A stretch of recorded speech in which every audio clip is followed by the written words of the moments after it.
ನಮಸ್ಕಾರ. ಸಿಸ್ಟರ್ಸ್ ಕಿಚನ್ಗೆ ಸ್ವಾಗತ. ಮಸಾಲೆ ಚಪಾತಿ ಮಾಡ್ತಾಯಿದ್ದೀನಿ. ಚಪಾತಿ ತಿಂದು ಬೇಜಾರಾದಾಗ ಈ ಥರ ಖಾರದ ಚಪಾತಿನ ಒಂದ್ಸಲ ಟ್ರೈ ಮಾಡಿ. ಪಲ್ಯ ಜೊತೆ, ಶೇಂಗಾ ಚಟ್ನಿ ಜೊತೆ ತುಂಬ ಚೆನ್ನಾಗಿರುತ್ತೆ. ಯಾವ ಥರ ಮಾಡೋದಂತ ನೋಡ್ಕೊಳ್ಳೋಣ ಬನ್ನಿ. ಒಂದು ಪಾತ್ರೆಯಲ್ಲಿ 2 ಬೌಲಾಗಷ್ಟು ಹಿಟ್ಟು ಹಾಕ್ತಾಯಿದ್ದೀನಿ, ಗೋಧಿ ಹಿಟ್ಟು.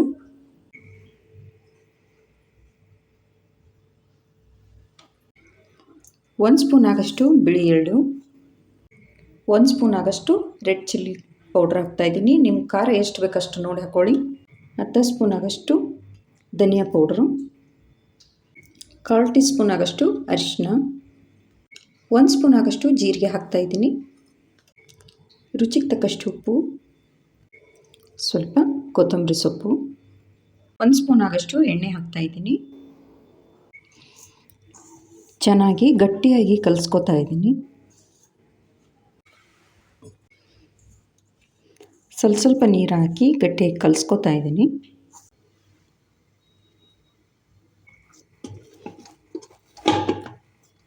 ಹಿಟ್ಟನ್ನು ಒಂದು 5 ನಿಮಿಷ ನೆನೆಯಕ್ಕೆ ಬಿಟ್ಟಿದ್ದೆ. ಇವಾಗ ಚಪಾತಿ ಲಟ್ಸ್ಕೊತಾ ಇದ್ದೀನಿ.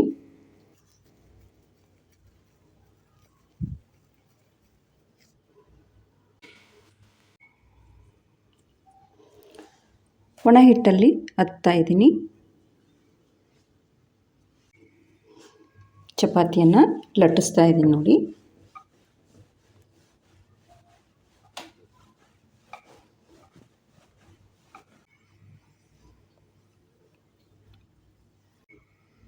ಈ ಥರ ಫೋಲ್ಡ್ ಮಾಡ್ಕೊತಾ ಇದ್ದೀನಿ.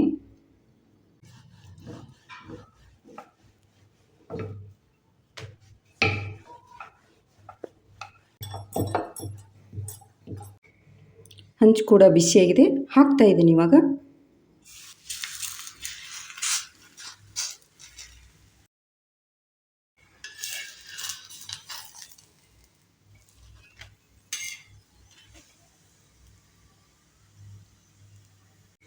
ಎರಡು ಸೈಡು ಬೇಯ್ದಿದೆ, ತೆಗಿತಾ ಇದ್ದೀನಿ ನೋಡಿ ಇವಾಗ.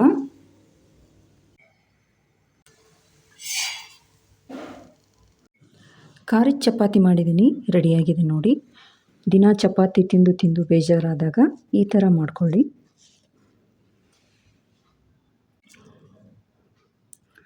ಮೊಸರು ಜೊತೆ ತಿನ್ಬೋದು, ಪಲ್ಯ ಜೊತೆ ತಿನ್ಬೋದು, ಶೇಂಗಾ ಚಟ್ನಿ ಜೊತೆ ತಿನ್ಬೋದು.